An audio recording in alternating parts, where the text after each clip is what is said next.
All right, good morning, YouTube. Welcome back to the Daily Scuttlebutt with Ivy's Family Factotum. As you can see today, we're out in the Smithy. So I did go ahead and grab my wireless mic. Gonna be a little smoky, but I wanted to get out here to the shop today because I need to make some Christmas gifts. And we've already talked about it before. We're actually heading up north to Mom's house, Mom and Grandma, and we've already said that we are going to be doing a progressive Christmas.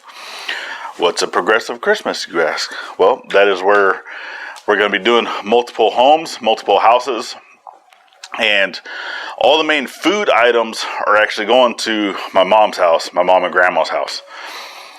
But we're going to be going over to other like aunts and uncles and such, because almost all of my mom's family, all of her brothers, she's the only girl out of 6 kids. So all the other brothers are basically right there in that same area.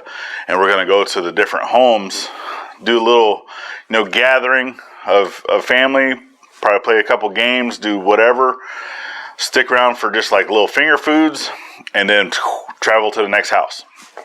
Basically going to do that throughout the day, and then we're all going to end up at Mom and Grandma's house for the big meal, for the different thing. They do the white elephant gift or something like that. So it's a game. So basically everyone draws a number out of a hat or out of a cup or whatever, and whatever your number is, so everyone's holding a gift.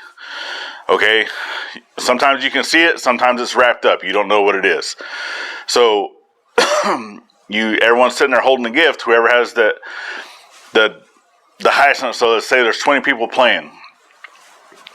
You're going through, right? So number one, you get to choose out of everyone that's holding, say, I want that, let's exchange. So you exchange that gift.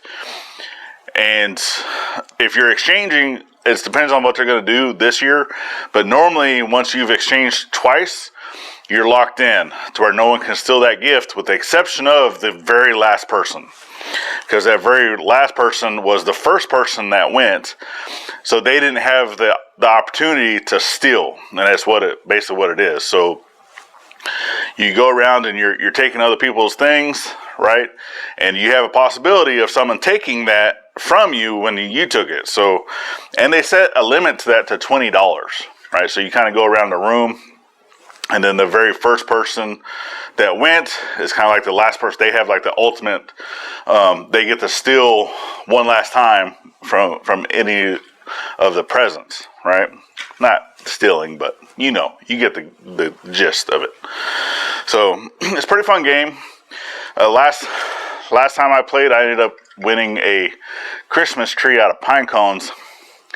The ugliest thing I'd ever seen, and it definitely was not worth $20. So I forgot what gift I took. I don't remember what it was, and previously too, it would be something that was used.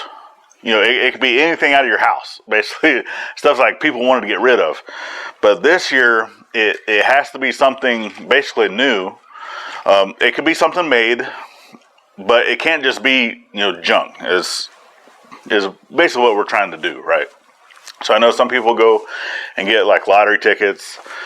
Some people will go to the op shops, to the antique stores.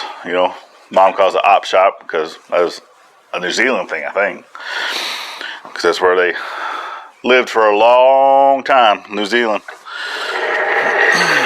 My grandparents were missionaries.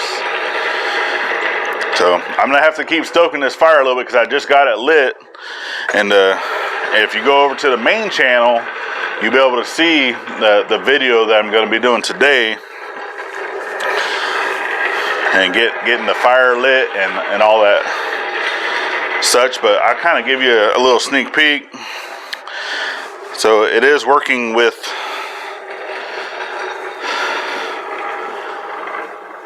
spikes, railroad spikes.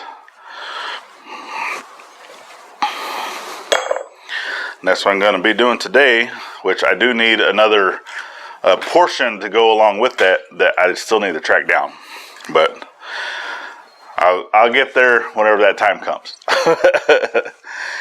All right, so update on the nephew. He's still doing okay. We still do ask for you guys' donations to his GoFundMe. That link will be down in the description. I have not been putting that in every single video, but we do talk about it, and there is a video that I can also link down in comments or whatnot, or I can even put it up here in the corner of the original video for that. So, it's just a little bit of funds to help them with, medical bills. They do have insurance, but obviously it doesn't cover everything because it's very generic insurance. And then the moving. So from the apartment to a house, they've already found a house. They did get assistance with that of money. Some of that money does need to be paid back. So obviously that's why we're trying to help out as much as we can, to get them. But just know that they have already found a new place to live. That way he's not having to go back to that same apartment where he was shot. Okay. Excuse me. I do have some water. Where did I put my water? I brought it out here somewhere. It's always that, you set something down and you're like, well, what did I do with it? Well, I don't know what I did with it. So I probably left it in the house. So I brought all the cameras and all the other stuff out here. But anyway, so he is doing better. He did have to get a blood transfusion. Obviously, you're going to lose a lot of blood. But he ended up getting different infections and stuff that they had to take care of, get him a little more stabilized, because he was walking around and doing a lot of stuff. And then it turned out he started getting some other symptoms of other things. So they kind of said, nope, no more walking. You don't have access to just go wherever you want anymore. Because basically going a little too far, a little too fast. So reining him back a little bit, slowing him down, getting some of the fluids and stuff in there. Because he is going to be able to go home hopefully soon. But he's still on a feeding tube. Because basically where he was shot was through the cheek, through basically the back of his head, right at the hairline, basically barely missing his throat. I mean, it did hit, the muscles and ligaments and stuff like that helps you swallow. So that's one of the biggest issues he's having, right? And so he's still on a feeding tube for that reason, because he can't really eat anything solid. And the major thing that it really hit was it had nicked one of his blood vessels that supplies blood to the brain. So they had to go in and fix that. And but yeah, other than that, no other major shards, nothing went into the brain or anything like that. So he was able to communicate. He was able to do all those things, walk when they let him. But yeah, we still ask, just keep him in your prayers and send donations to his GoFundMe if you can. If you cannot share monetarily, at least share us out, share out the video, share out his GoFundMe link to someone that may be able to help monetarily. It'd be greatly appreciated. All right, so giveaway opportunity. If you guys have not checked out, we posted yesterday about the giveaway opportunity and last week about the giveaway opportunity, and still no one is entering into the giveaway opportunity. I mean, it's you guys don't want free stuff. I don't get it. Who doesn't want free stuff? Because we got hats, we got shirts, coffee mugs, we got a few different things. We can even come up with new designs of stuff if you guys don't like what's in the store currently. But the link to our bonfire store is down in the description, so you guys can go check that out. But yeah, the giveaway opportunity was, when are we closing on the property? Or have we closed on the property? I'm not going to tell you. Not until after the Christmas, New Year holiday. So, because we're having you guys go in and guess. So, it could be as early as last Friday until, who knows? But we're going to let you guys know after the New Year, because that will be a cutoff date, I guess. I'll let you guys know to where even if we haven't closed on the property and it's the first of the year, I'd be really upset. But you guys don't know. We could have already closed on property, and I'm just fooling with you.